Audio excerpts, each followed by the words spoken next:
Hello, नमस्ते। आज से हम यूट्यूब पर संस्कृत की क्लासेस प्रारंभ कर रहे हैं, जिसमें हमारा फर्स्ट टॉपिक है वर्ण विचार। वैसे भी प्रारंभ हमारा जब भी हम किसी भी, चाहे हिंदी को पढ़ें चाहे संस्कृत पढ़ें, हमारा सबसे पहले टॉपिक जो प्रारंभ होता है वो वर्ण से ही प्रारंभ होता है। तो हमारे संस्कृत के वर्ण को हम प्रारंभ कर रहे हैं, तो संस्कृत में सबसे पहले हम वर्ण पढ़ेंगे। संस्कृत में वर्ण पढ़ने से पहले हमें संस्कृत में क्या पढ़ना पड़ेगा कि संस्कृत की उत्पत्ति कैसी हुई, सम उपसर्ग ड्यूक्र धातु और कत प्रत्यय से हुई है। ड्यूक्र का क्रीब रहेगा और कत का तय।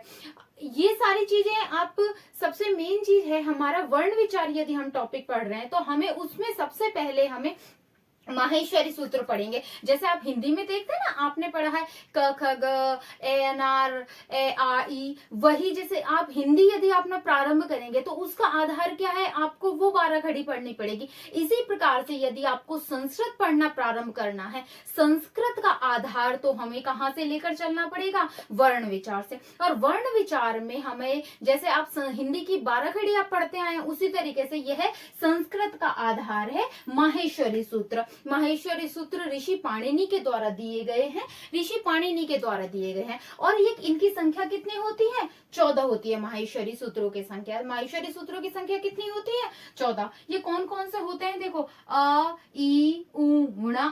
ये जो अंतिम है हलवर्ण होता है, इसको हम गिनती में नहीं लेते हैं। अभी मैं आपको आगे बताऊंगी किस तरीके से हम गिनती में नहीं लेते हैं, पर आप ये बात ध्यान रखिएगा कि इन्हें हम गिनती में नहीं लेते हैं। पहले एक बार आप माहेश्वरी सूत्र देखिए। माहेश्वरी कौन कौन से, अ ई उ ण, रील री क, ए ओंग ऐ औ च, ह य व र ट, लण ग मड न नम, झ भ ज्ञ, घड़ दश, जब गड़ दश, ख फ छ ठ थ च ट त व, क प य श श सर ह ल।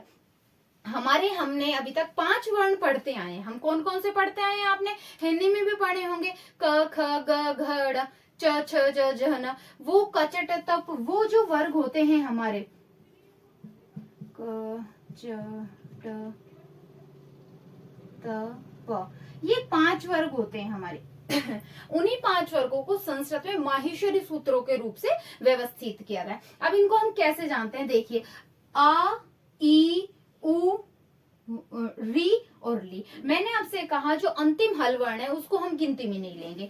तो हमसे यदि कोई पूछे कि आपके और ए ओ आई औ, आपसे कोई पूछे अच वर्ण कौन से हुए, तो अच वर्ण होते हैं अ से लेकर च तक। जैसे मैं आपसे कहूं अच वर्ण, अच वर्ण यानी कि संस्कृत में जो स्वर वर्ण होते हैं उन्हें बोलते हैं अच वर्ण बोलते हैं। संस्कृत में स्वर वर्णों को क्या बोला जाता है, अच वर्ण बोला जाता है। अब आप कैसे पहचान करेंगे, मैं आपसे पूछूं कि अच वर्ण कौन से होते हैं, आप सबसे पहले उसके प्रारंभ का वर्ण देखिए और अंतिम वर्ण देखिए। इनके बीच में जितने भी वर्ण है वो सारे अच वर्ण कहलाएंगे। प्रारंभिक वर्ण क्या है, ए, और उसके बाद सबसे अंत में देखो कहाँ है, च, ये मिल गया हमको। तो अ से लेकर च तक के बीच में जितने भी वर्ण आ रहे हैं, हल वर्ण को हटा देंगे, हल वर्ण को हटा देंगे, वो सारे क्या कहलाएंगे, हमारे अच वर्ण कहलाएंगे। तो कौन कौन से हो गए अच वर्ण के अंतर्गत, अ ई उ री री ए ओ आई औ। ठीक है। तो यदि हमसे कोई पूछे अच वर्ण कौन कौन से होते हैं संस्कृत में, तो आप क्या कहेंगे, पहला प्रारंभिक वर्ण देखिए, ये रहा। अंतिम वर्ण देखिए, ये रहा। हल वर्णों को आप, हल वर्ण यानी कि जो हलंत लगा हुआ होता है, उन हल वर्णों को हम हटा देंगे, तो जो भी वर्ण बचे वो सारे अच वर्ण के अंतर्गत आ जाएंगे। फिर मैं आपसे पूछूं इसके अंतर्गत, ये जब आप आगे संधि का प्रकरण करेंगे उसमें ऐसे आएंगे जैसे हर्ष वर्ण, हल वर्ण, जश वर्ण। तो वो आपको आगे समझोगे कैसे, आप जश वर्ण कौन से होते हैं, अब आप याद करने नहीं बैठोगे, आप ये माहेश्वरी सूत्र के 14 सूत्र याद कर लीजिए। संस्कृत का आपका ये समझिए आधार आपने याद कर लिया, संस्कृत का मेन सोर्स आपने याद कर लिया। आपको जैसे आया कि अच संधि, स्वर संधि, तो अच संधि जैसे ही हम स्वर संधि करेंगे तो उस स्वर संधि को संस्कृत में क्या बोलेंगे, अच संधि बोलेंगे। तो अब अच के अंतर्गत अब आप सोचें अच को क्या चीज है, तो आपको पता चल गया ये सारे अच वर्ण है। तो जो भी स्वर संधि है इन वर्णों के अंतर्गत ही होगी, ये पूरी स्वर संधि का आधार हुआ। तो आपको बार बार आगे आएगा अच वर्ण में ये होता है, अच वर्ण में वो होता है, तो आपने माहेश्वरी सूत्र के आधार पर क्या याद कर लिया, अच वर्ण ये होते हैं और इन्हीं के बीच में हमारी अच संधि, इट मीन स्वर संधि होगी। फिर आपके बाद आ गया, आपसे पूछा जाएगा हल संधि। हल संधि होती है व्यंजन संधि। अब हल संधि, अब आप देखो मैं आपसे कह रही हूं हल, हल वर्ण। अब हल वर्ण कौन से होते हैं, आप कैसे पहचानो कि हल, सबसे पहले आप पहला वर्ण देखिए कहाँ है ये रहा, उसके बाद ले कहाँ पर है ये रहा, ठीक है। तो प्रारंभिक वर्ण और अंतिम वर्ण देखे ह और ले देखा। अब है से लेकर ले तक के बीच में जितने भी वर्ण होंगे वो सारे क्या कहलाएंगे, हल वर्ण कहलाएंगे। कौन कौन से, ह य व र, अंतिम हल वर्ण हटाया, लण में से नहीं आता है, ग म ड न न, झ भ घ ड़ ध, ज ब ग ड़ द, ख फ छ ठ थ च ट त, क प श श स ह, यहाँ पर। तो यदि कि यानी कि आपसे पूछे कि हल वर्ण कौन से होते हैं, हल वर्ण यहाँ से लेकर ये सारे जो संस्कृत में व्यंजनों की क्या माने जाते हैं, स्वर कौन से हैं संस्कृत में, ये सारे। हल वर्ण कौन से कहलाते हैं, हल वर्ण यानी कि, या फिर हम व्यंजन संधि कह सकते हैं, हल संधि कह सकते हैं। तो हल वर्ण जिन्हें कहलाएंगे, जो हल के अंतर्गत आते हैं वो हल वर्ण कहलाएंगे। अब ये सारे वर्णों के अंतर्गत आगे चल के हमारी क्या होगी, ये हमारी हल संधि होगी। हल वर्ण कौन कौन से हो गए, है से लेकर ले तक। अभी आपसे पूछा जाए कि आप जश वर्ण बताइए, तो जय से लेकर जश वर्ण, तो कौन कौन से हो गए, इस वाले शय से इस वाले, यानी कि जय से लेकर शय तक ये सारे क्या हो गए, जश वर्ण हो गए। अब आपसे आगे वर्ण आता है कि खर वर्ण बताइए आप, खर वर्ण कौन कौन से थे, ये सारे माहेश्वरी सूत्र आगे हमारे, जब भी हम पूरी संस्कृत की ग्रामर प्रारंभ करेंगे तो उसमें हमारे ये बेस बनाने का काम करेंगे। आपसे खर वर्ण पूछे तो आप ये सारे याद करने थोड़ी ना बैठेंगे, आपने पूरी एक सारणी याद कर ली, खर ख ये रहा हमें मिल गया, ख फ छ ठ त, क प श स, यहाँ आकर हमारा खत्म हुए। यानी कि खर वर्ण के अंतर्गत क्या आ गए, ये सारे वर्ण खर वर्ण के अंतर्गत आ गए। जश वर्ण के अंतर्गत कौन से आ गए, ये आ गए। घश वर्ण पूछे आपसे कौन से हो गए, तो आप कौन से बताएंगे, घ से लेकर झ तक। आपसे शर वर्ण पूछे, शर वर्ण कौन कौन से होते हैं, तो श वर्ण कहाँ है, ये रहा, और रे कहाँ है, ये रे, यानी कि यहाँ से लेकर यहाँ तक ये सारे वर्ण क्या कहलाएंगे, शर वर्ण कहलाएंगे। शल वर्ण पूछा तो है और मिल जाएगा। यानी कि कहें कि माहेश्वरी सूत्र हमें एक आधार प्रदान करेंगे कि वर्ण विचार, तो आप किस प्रकार से समझेंगे, माहेश्वरी सूत्र कितने होते हैं, 14। हम इनकी सारणी करेंगे, सारणी के बाद अंतिम हल वर्ण को हम गिनती में नहीं लेंगे। जैसे जो कोई भी वर्ण आ जाए आपके पास, अण वर्ण आ जाए, अक आ जाए, अच आ जाए, हल आ जाए, हट आ जाए, हम आ जाए, कुछ भी आ सकता है, प्रारंभ का वर्ण लेगा और अंतिम वर्ण लेगा, इनको लेकर ही हम आगे माहेश्वरी सूत्रों से कोई भी वर्ण बना सकते हैं। यानी कि अ से लेकर च तक क्या हो गए, सारे स्वर हो गए, और ह से लेकर ले तक क्या हो गए, हमारे सारे व्यंजन वर्ण हो गए। अब यहाँ पर हमने स्वर वर्ण और व्यंजन वर्ण को हमने ऊपरी तौर से देखा। आगे स्वर और व्यंजन वर्णों का विभाजन होता है, जो भी इनका आगे विभाजन होगा वो हम आगे पढ़ेंगे। आप इनको देखिए। Good morning everyone, how are you. अभी हमने संस्कृत के वर्ण विचार का फर्स्ट टॉपिक प्रारंभ कर रखा है। उसमें कल हमने जैसे संस्कृत का जो आधार है वो सबसे पहले हमने किया था, क्या था, माहेश्वरी सूत्र। माहेश्वरी सूत्र आपने देखे, उनमें हमने जैसे ऐसे पढ़ा था कि अच वर्ण क्या होते हैं, कि प्रथम वर्ण से लेकर अंतिम वर्ण तक, ए से लेकर च तक जितने भी वर्ण हुए, हल वर्ण तो है से लेकर ले तक के बीच में जितने भी वर्ण हुए, जश वर्ण है तो जय से लेकर शश तक के जितने भी वर्ण हुए सारे जश वर्ण में आए। खर वर्ण हुआ तो ख से लेकर रे तक के बीच में जितने वर्ण आएंगे वो सारे खर वर्ण में आएंगे। इस तरीके से हमने माहेश्वरी सूत्र देख लिए। अब वो माहेश्वरी सूत्र हमने क्या करा, आधार बनाया। अब धीरे धीरे हमारा क्या होगा, आगे होगा।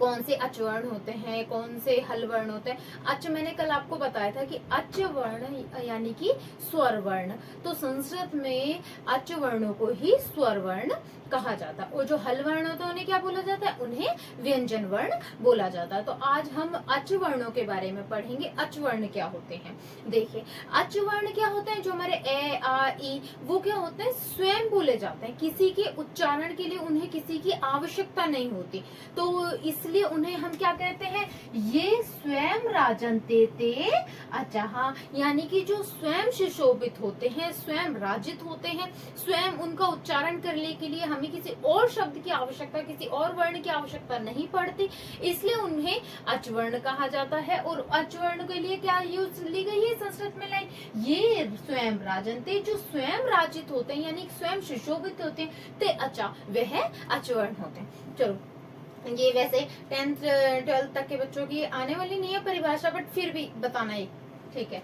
अब हम अचवर्ण पर आते हैं। अचवर्ण कल आपको मैंने जब माहेश्वरी सूत्र कराए थे, तो मैंने माहेश्वरी सूत्र में क्या कराया था, अ ई उ, फिर न को हटा दिया, अ ई उ, री री, अ ई ऊणा, न हटा दिया, अ ई ऊणा, री री, ए ओ आई औ, ये हमने करा था।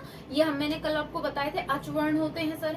अब देखिए अचवर्णों का विभाजन भिन्न भिन्न तरीके से करा जाता है, 3 तरीके से मानते हैं। देखो अच यानी कि आप समझ रहे होंगे मैं स्वर के बारे में बात कर रही हूँ। जो स्वर वर्ण होते हैं वह 3 तरीके से हम मानते हैं। एक तो माहेश्वरी सूत्रों के अनुसार, माहेश्वरी सूत्रों के अनुसार सबसे पहले चलो देखते हैं, इसमें सामान्यतः लिख रखा है, तो हम पहले उसको सामान्यतः जो स्वरों की संख्या आप अभी तक पढ़ते आ रहे हैं, सामान्यतः स्वरों की संख्या कितनी होती है, 13 होती है।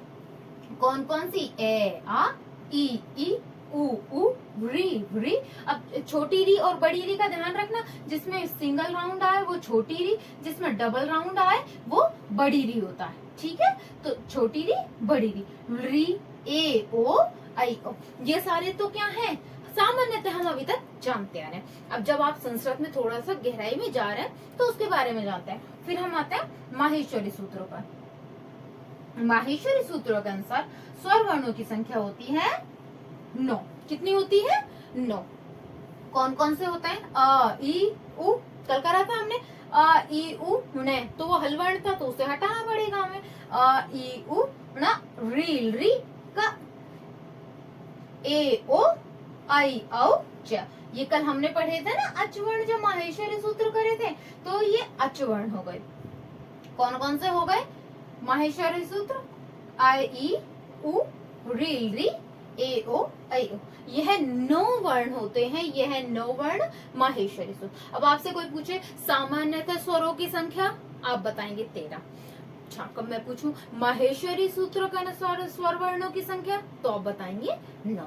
फिर एक और आते हैं ऋषि, पाणिनि ऋषि। पाणिनि ऋषि के अनुसार स्वर वर्णों की संख्या होती है 21 या 22। अब आप ये कहेंगे 21 या 22 क्यों कहा, या तो 21 कहो या 22 को, कई तो होते हैं ये री को स्वर मानते हैं तो 22 हो जाते हैं, और री को स्वर नहीं मानते तो 21 रह जाते हैं। अब यहाँ 21-22 स्वर वर्णों को लिखना भी हम आगे की उसमें करेंगे।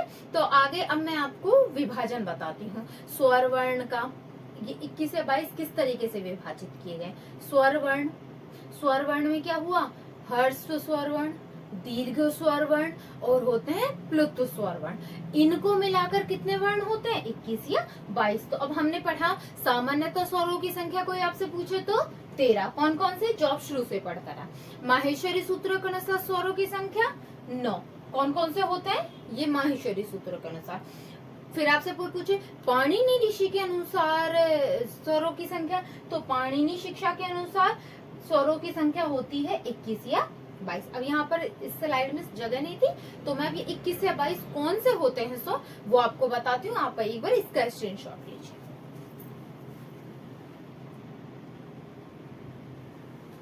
देखिए हमने क्या करा, लास्ट स्लाइड में हमने करा था सामान्यतः स्वरों की संख्या कितनी होती है, 13। माहेश्वरी सूत्र के अनुसार स्वरों की संख्या कितनी होती है, 9। पाणिनि जी के अनुसार स्वरों की संख्या कितनी होती है, 21 या 22। तो वो जो 21 या 22 है उसका हम इस टाइम उच्चारण कर रहे हैं। किस प्रकार से उच्चारण कर रहे हैं हम? इनको उच्चारण काल के आधार पर कर रहे हैं, उसको हम उच्चारण काल के आधार पर भी जानते हैं। उच्चारण काल का आधार मतलब है, उच्चारण काल का आधार है मतलब किसी भी वर्ण को उच्चारण करने में हमें जितना समय लगता है उसे उसका उच्चारण काल कहते हैं। तो अब मैंने यहाँ पर इसमें एक लाइन लिखी है, देखिए, एक मात्रिक, द्विमात्रिक और त्रिमात्रिक। इसका मतलब क्या होता है? एक मात्रिक यानी कि एक मात्रा के उच्चारण करने में जितना समय लगता है वो वर्ण किस में आता है? एक मात्रिक में। दो मात्रा के लायक उच्चारण करने में जितना समय लगे वो द्विमात्रिक, और तीन मात्रा के लायक उच्चारण करने में समय लगे वो त्रिमात्रिक होता है। अब ये किस तरीके से आप पहचानेंगे? देखिए, आप बोलकर देखिए, ए, ई, उ और आ, ई, ऊ, तो क्या लगा? उससे दुगना समय किसमें लगा? इसमें लगा। और जो प्लुत वर्ण होते हैं वो क्या होते हैं? जो दीर्घ वर्ण होते हैं उन्हीं का उच्चारण जब हम अधिक समय तक करते हैं वो प्लुत वर्ण कहलाते हैं। जैसे देखो, आप ओम का उच्चारण करते हैं, है तो क्या वो? आप ऐसे लिखते हैं, आप, ये है ना आपका ओम, ठीक है? तो आप होने को तो ओ आप कहो कि ये तो ये रहा कि दीर्घ वर्ण में इसका तो उच्चारण ऐसे होना चाहिए, ओ होना चाहिए ना। पर तो इसमें देखिए ये क्या दिख रहा है? इसे बोलते हैं प्लुत्व का चिन्ह। इसे क्या बोलते हैं? Good morning everyone.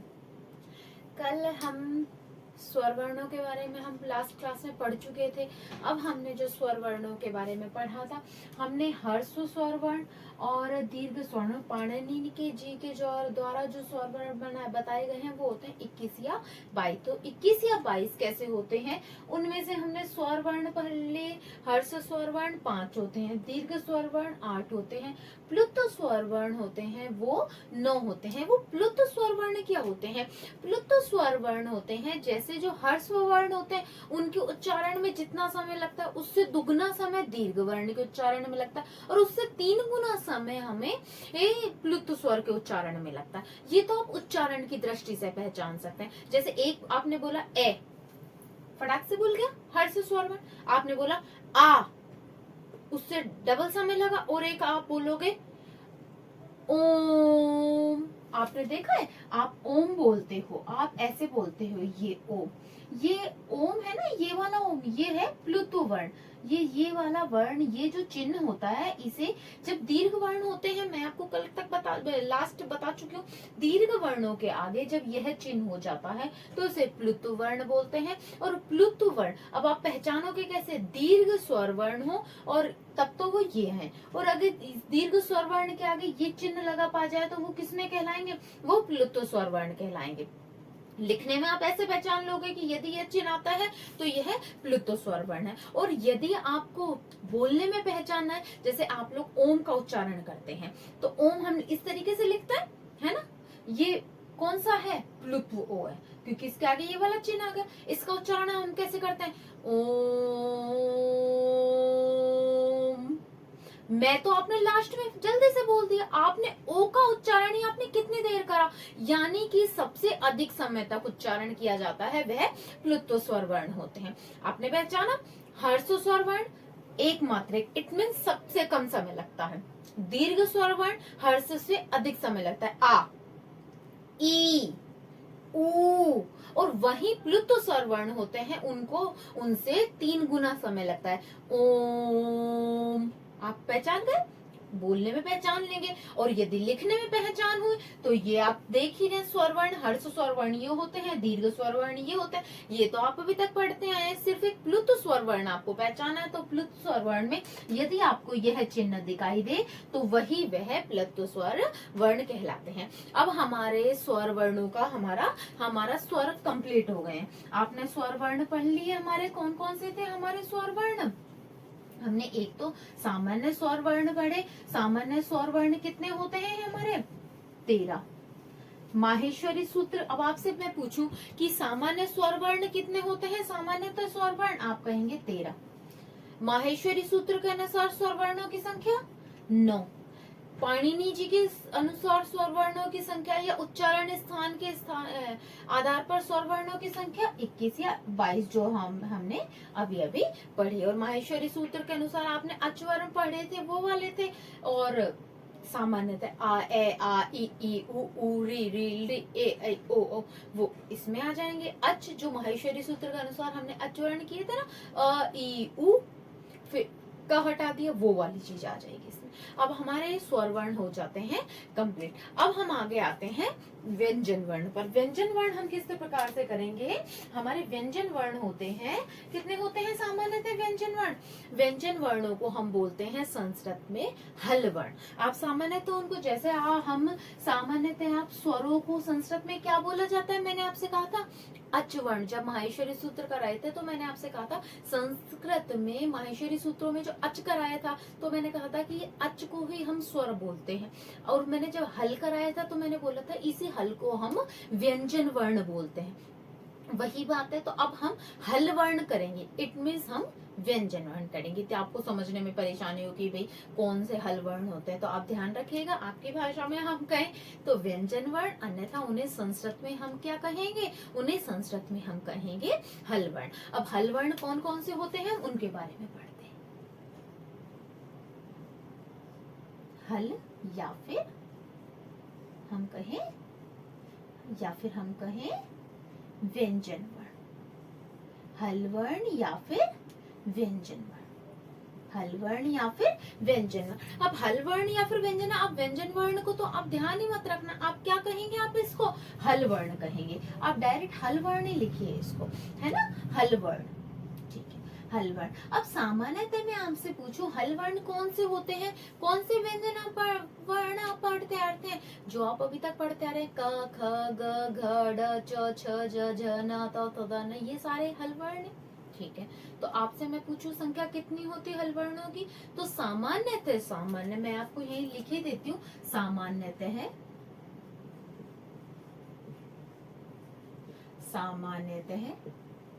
हल वर्णों की संख्या होती है, सामान्यतः हल वर्णों की संख्या होती है 33। सामान्यतः हल वर्णों की संख्या कितनी होती है? 33। संस्कृत में पाणिनि जी के अनुसार हल वर्णों की संख्या होती है 42।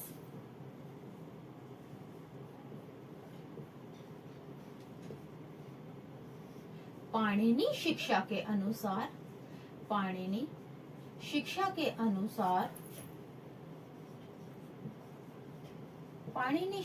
अनुसार व्यंजन वर्णों की संख्या कितनी होती है? 42। यह 42 कौन कौन सी होती है हम अभी आगे पढ़ेंगे। कौन कौन से होते हैं देखिए, स्पर्श वर्ण,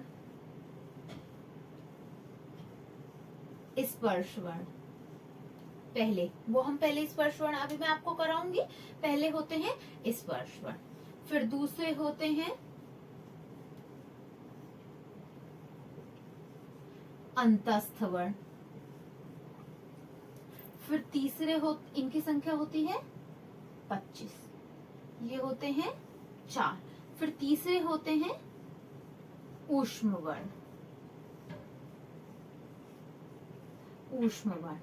ये तो अगर आप गिनती करें तो इन्हें तो बोला जाता है सामान्यतः वर्ण। सामान्यतः हल वर्ण कौन कौन से होते हैं? ये सारे सामान्यतः हल वर्ण हो गए। इसके आगे अगर हम और गिनती बढ़ाएं कि अब हमको 33 तो हमने पढ़ लिया, 42 करें तो फिर होते हैं, चौथा आप लिखिए यम वर्ण। इनकी भी संख्या कितनी होती है? यम वर्ण की भी संख्या होती है 4। फिर यम वर्ण के बाद आए हैं हमारे अयोगवह।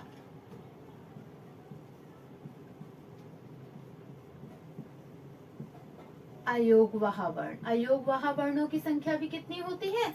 4 होती है। फिर उसके बाद आते हैं हमारे द्विस्पृष्ट वर्ण। ये हो गया हमारा 5वां और ये हमारा हो गया 6th।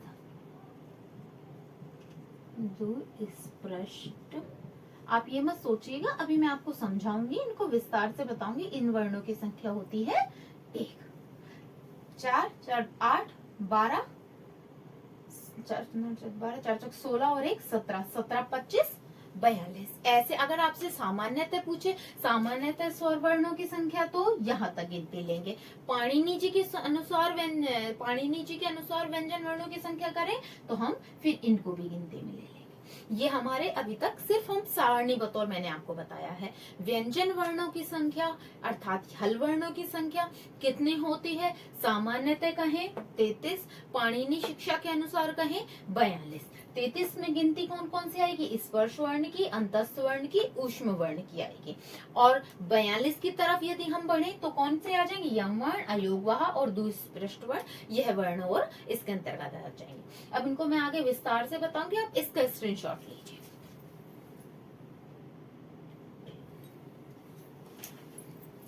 देखिए, अभी जो हमने व्यंजन वर्ण पढ़े,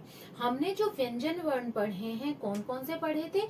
33 तो हमने सामान्यतः पढ़े, उनमें और संख्या को बढ़ा देते हैं तो वो 42 हो जाते हैं, वो पाणिनि शिक्षा के अनुसार। अब वो 33 और 42 कौन कौन से होते हैं व्यंजन वर्ण, उनके बारे में समझेंगे। कौन कौन से व्यंजन वर्ण होते हैं? देखिए 5 वर्ग हैं, ये आप अभी तक खुद पढ़ते रहे हैं।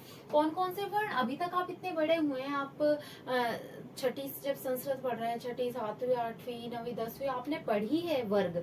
कौन कौन से? क वर्ग होता है, च वर्ग, टे वर्ग, ते वर्ग और पै वर्ग, ये हमारे 5 वर्ग होते हैं। यह 5 वर्ग किस में आते हैं?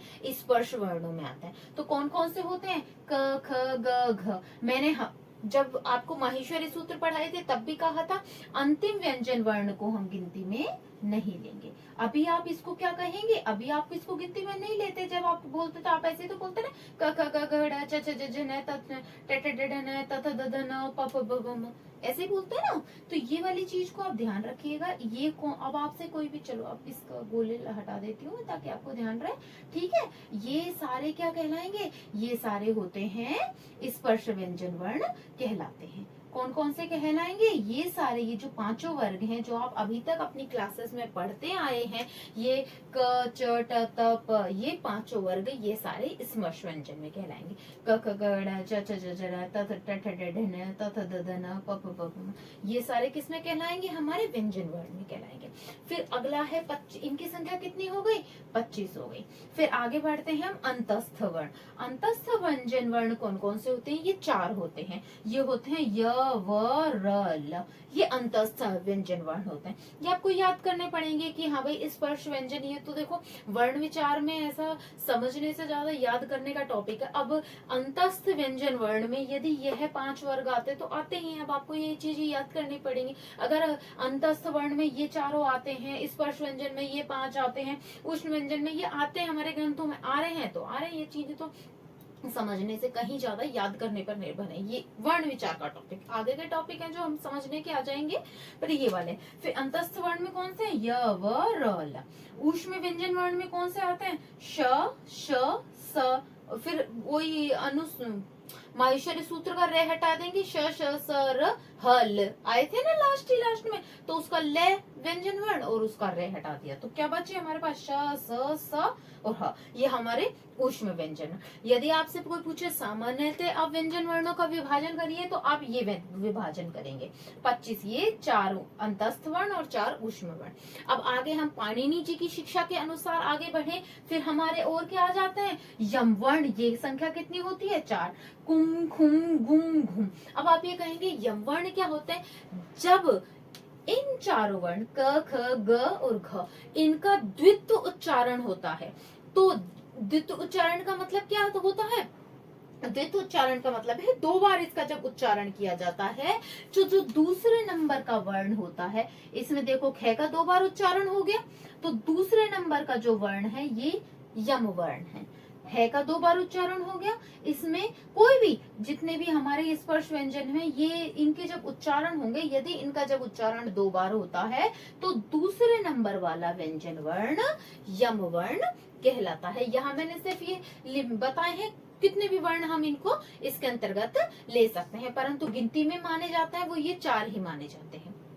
यदि आप आगे कंफ्यूज होते हैं तो आप इसको हटा लीजिए कि आपने तो है का उदाहरण कराया था, आप ये कर लेना, क्योंकि हम बना यम वर्ण किसी को भी सकते हैं। जैसे हम हिंदी लगा के अनुस्वार बना सकते हैं, हम दीर्घ वर्ण हमने पढ़े आ ई उ, उसके आगे यदि प्लुत्व का वर्ण कर दिया तो हमें प्लुत्व वर्ण में बना सकते हैं। यम वर्ण को हम बना सकते हैं, किंतु गिनती में जो माने जाता है वो 4 ही माने जाते हैं। कौन से? कम खुम गुम खुम। यदि आपको आपको वर्ण विचार में पढ़ने हैं तो आप कौन से करेंगे? सिर्फ इन चारों को करें। अयोग वहावर्ण, अयोग वहावर्ण में 4 आते हैं। कौन कौन से? अनुस्वार वर्ण, विसर्ग वर्ण, जीवा मूल्य, उपधमानी। अनुस्वार कौन सा होता है वो तो आप जानते ही हैं, जब ऊपर डॉट लगता है वो अनुस्वार वाला हो जाता है। विसर्ग आप लोग संधियां पढ़ते आ रहे हैं, कौन सी होती हैं? जब शब्द के पीछे जो डॉट लग जाते हैं उन्हें विसर्ग बोलते हैं ना हम, वो ये विसर्ग हो गए।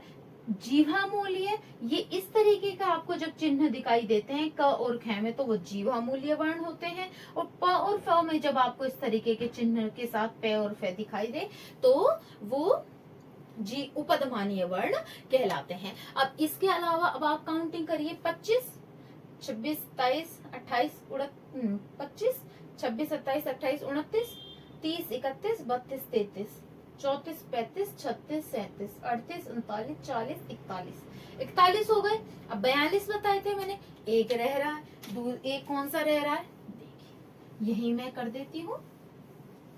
कौन सा? अभी मैंने लिस्ट में करवाया था ना आपको,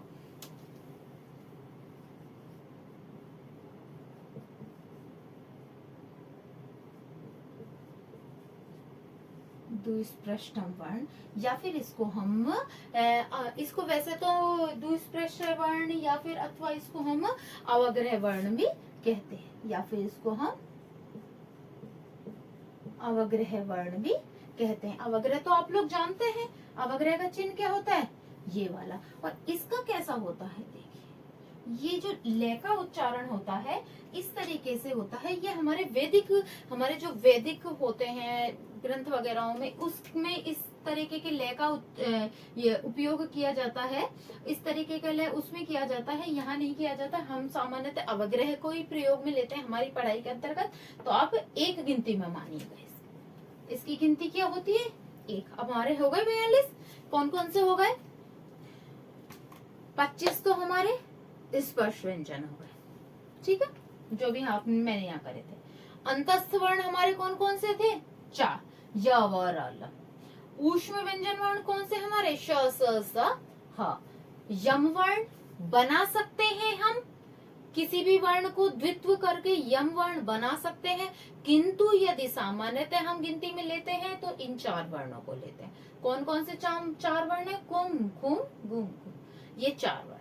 और बाद वाला वर्ण होता है द्वित्व, यानी कि जो दूसरा होता है वो यम वर्ण कहलाता है। अयोग वहा वर्ण 4 होते हैं। अनुस्वार आप जानते हैं, विसर्ग, जीवा मूल्य, उपधमानी।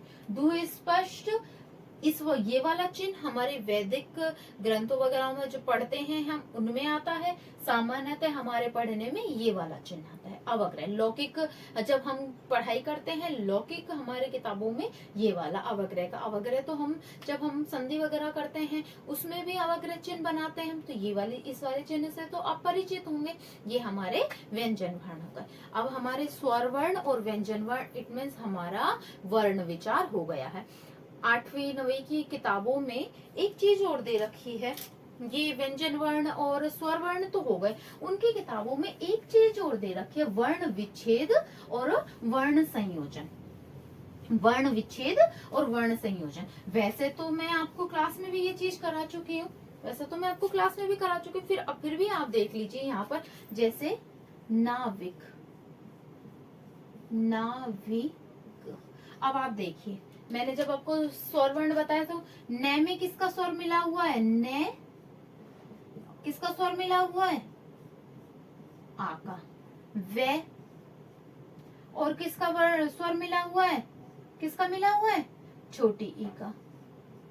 और कै में किसका स्वर मिला हुआ है? ए का। ये वर्ण विच्छेद हो गया। और इसी तरीके से यदि हम इसको मिलाकर लिखेंगे तो कैसा बन जाएगा? ये मिलाकर लिखेंगे तो कैसा बन जाएगा? ये न में आ का स्वर मिला ना, वे में ई का स्वर मिला वी, और कै में ए का स्वर मिला, कै में ए का स्वर मिला तो कै पूरा, नाविक। इस तरीके से जैसे हम बचपन में नहीं पढ़ते थे कमल, तो इसका वर्ण विच्छेद करेंगे तो कैसा हो गया, कै में किसका स्वर है, ए का, मै में किसका स्वर है, ए का, हलंत लगा दीजिएगा। जब व्यंजन वर्ण में से स्वर निकल जाता है तो संस्कृत में हलंत लगेगा ही लगेगा। जैसे मैं, सामान्यतः सारे स्वर वर्णों की मात्राएं होती हैं, आ की, ई की, ऊ की, री की, री की, सारे स्वरों की मात्राएं आप पहचान लेंगे। यदि मैं में आ की मात्रा लगाऊं, आप बता देंगे कि इसका विच्छेद किस तरीके से होगा, मैं धन आ। यदि मैं यही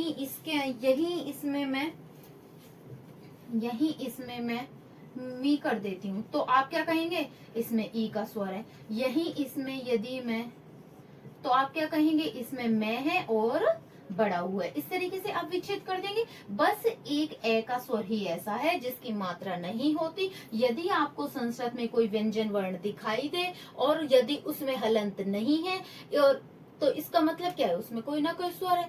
सारे स्वरों की तो मात्राएं होती हैं, बस एक आ का स्वर ही है। फिर आप कंफर्म है कि इसमें हलंत भी नहीं लग रहा और कोई मात्रा भी नहीं लग रही, तो कंफर्म है कि इसमें किसका स्वर होगा, इसमें ए का स्वर होगा।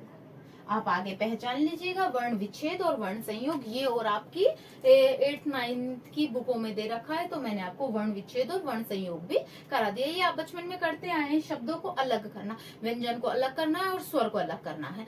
स्वर आपको पता ही होता है कि हमारे सारे स्वरों की मात्राएं हैं, ए की मात्रा नहीं है। कि जो वर्ण पूरा दिखाई दे, जो भी वर्ण, अब ये क्या पूरा दिखाई दे रहा है, हलंत नहीं है, इसका मतलब कोई स्वर है। सारे स्वरों की मात्रा है, तो अकेला कौन सा स्वर बचा, यानी कि इसके अंतर्गत ए का स्वर है। इस तरीके से आप अलग करिएगा, वर्ण विच्छेद और वर्ण संयोग करेंगे। आज हमारे वर्ण विचार का टॉपिक कंप्लीट होता है। Thank you.